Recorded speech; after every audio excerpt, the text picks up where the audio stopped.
L'Ukraine, pays de l'Est de l'Europe, était auparavant une partie de l'ancien bloc soviétique. Au cours des 2 derniers siècles, le pays connut des bouleversements politiques, comme la chute du communisme et le début d'une république. Mais les pensées, eux, n'ont pas complètement changé, ce qui est la cause des révolutions. Que pensez-vous de la révolution en Ukraine? C'est pas quelque chose qui sera bénéfique pour l'Europe et qui sera pas bénéfique non plus pour l'ancien bloc soviétique.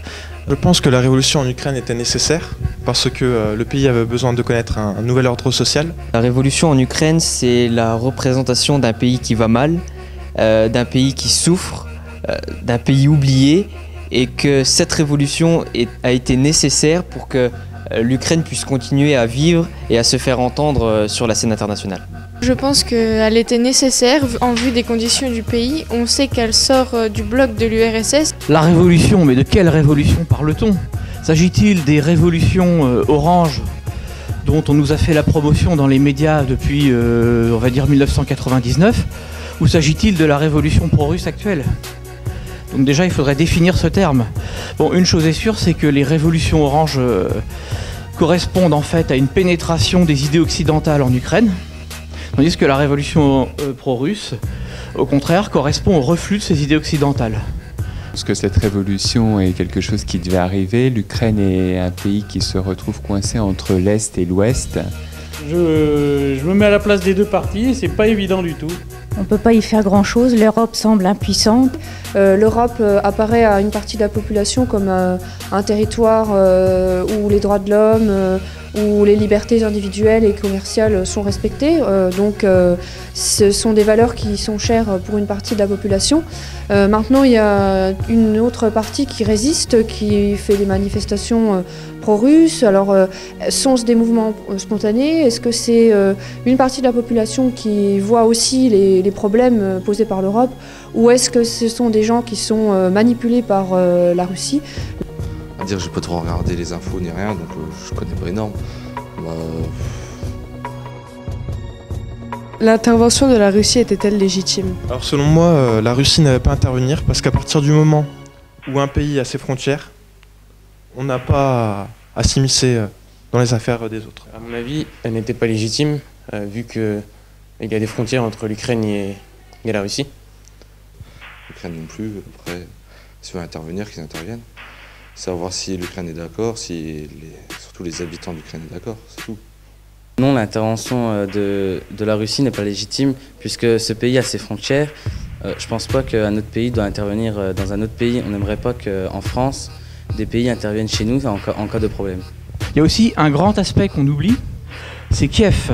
Kiev, au IXe siècle, a été la capitale de la Russie, et non de l'Ukraine. L'Ukraine n'existait pas. Ukraina, ça veut dire sur les bordures, sur la frontière. Ce qui veut dire que l'espace russe, il a commencé à se forger entre la Scandinavie et la Grèce, sur une grande ligne qui passait par Kiev. Et Kiev était la capitale. Et le sacre de Vladimir s'est fait à Kiev. Donc c'est quand même, ça fait partie de leur espace. C'est un peu comme si la France avait perdu Paris, et puis qu'on disait Paris, c'est pas la France. Il y aurait peut-être des contestations. Je ne pense pas qu'il y ait d'intervention qui soit réellement nécessaire. L'intervention peut se comprendre dans la mesure où la Russie veut reprendre une puissance, veut avoir une puissance qu'elle a un peu perdue ces derniers temps. Devait-il y avoir l'intervention de l'ONU? Avant qu'il y ait intervention de l'ONU, il y aurait dû avoir une réponse directe et sans faille de l'Union européenne avant qu'il y ait une réponse de l'ONU. Quand je dirais que ça dépend de l'avis des habitants. Si les habitants veulent que l'ONU intervienne, qu'elle intervienne. Autrement, après, elle peut toujours intervenir, mais elle ne doit pas avoir trop d'impact non plus. Je pense très sincèrement que l'ONU aurait dû intervenir depuis bien longtemps, à partir du moment où des victimes et des dégâts ont été provoqués par la révolution en Ukraine.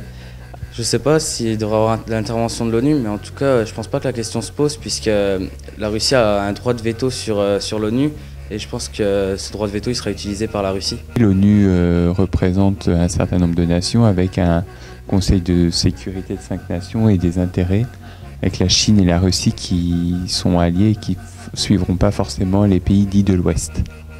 L'intervention de l'ONU, elle serait peut-être nécessaire, mais dans la mesure où donc la Russie et peut-être la Chine et d'autres pays qui la soutiennent sont au Conseil de sécurité, je ne pense pas qu'elle pourra se faire d'une manière ou d'une autre. Alors l'ONU me paraît sans doute plus légitime si réellement le conflit devient une guerre civile. Pensez-vous que le pays va être coupé en deux, d'un côté les pro-européens et de l'autre les pro-russes? Je ne pense pas que le pays va être coupé en deux. Ce que je pense, c'est que l'un des deux partis va empiéter sur l'autre et qu'elle finira par prendre le pouvoir. Alors ça, c'est une très longue histoire, puisque ce pays qui est sur la frontière est un pays de marche. Et une partie a appartenu avant à l'Autriche-Hongrie, donc la partie ouest, à la Pologne, tandis que l'autre partie a longtemps été partie intégrante de l'Empire russe. Donc cette confrontation existe depuis longtemps. Le problème, c'est qu'avant, on pouvait unir les populations. Là, il y a des idées qui s'opposent. À mon avis, oui. On en prend bien le chemin. Alors, certaines nations, dont les Européens, ne sont pas d'accord. Mais je crois que finalement, pour éviter un conflit, ça sera peut-être la meilleure solution. Une scission, à mon avis, est tout à fait envisageable. La situation actuelle en Ukraine est instable. Le régime politique ukrainien a connu des difficultés au sein de sa politique, telle la révolution pro-russe et l'annexion de la Crimée par la Russie, ce qui amène encore aujourd'hui des problèmes politiques en Ukraine.